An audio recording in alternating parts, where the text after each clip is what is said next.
కొత్త సంవత్సరమంటే సాధారణంగా అందరికీ కొత్త ఆశలు, కొత్త ప్లాన్లు, కొత్త కలలు.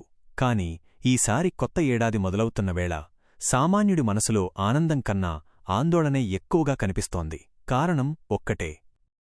జనవరి 1 నుంచి అమల్లోకి రానున్న ధరల భారీ పెంపు. ఇప్పటికే పెరిగిన ఖర్చులతో ఇబ్బంది పడుతున్న ప్రజలకు ఇది మరో పెద్ద భారమవుతుందన్న అభిప్రాయం వినిపిస్తోంది. ఇటీవల కాలంలో నిత్యావసర వస్తువుల ధరలు మెల్లగా పెరుగుతూనే ఉన్నాయి.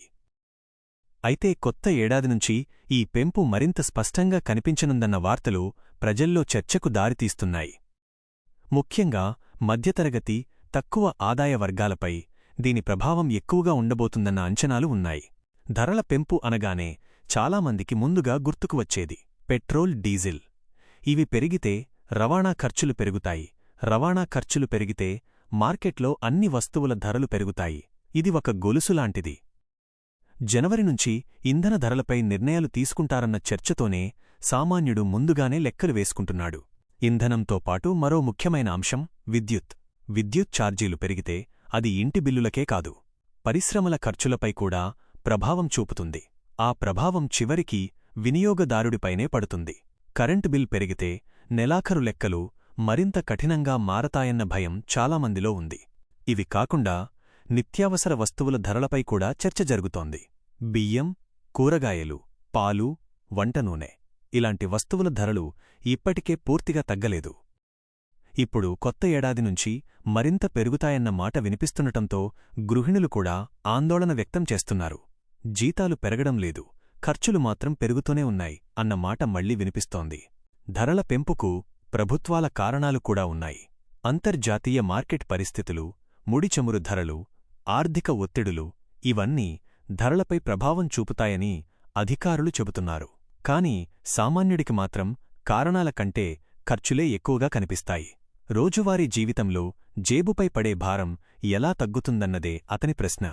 మధ్యతరగతి కుటుంబాల్లో ఈ ధరల పెంపు ప్రభావం మరింతగా కనిపించే అవకాశం ఉంది.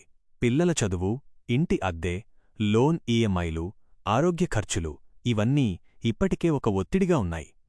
ఈ పరిస్థితుల్లో జనవరి నుంచి కొత్తగా వచ్చే ధరల పెంపు మరింత టెన్షన్ పెంచుతోంది. వ్యాపార వర్గాలు మాత్రం మరో కోణంలో చూస్తున్నాయి. మా ఖర్చులు పెరుగుతున్నప్పుడు ధరలు పెంచకుండా ఎలా ఉండగలం అన్నది వారి వాదన. కాని వ్యాపార ఖర్చులు పెరిగినా చివరికి దాని భారం వినియోగదారుడిపైనే పడుతుందన్నది అందరికీ తెలిసిన విషయమే.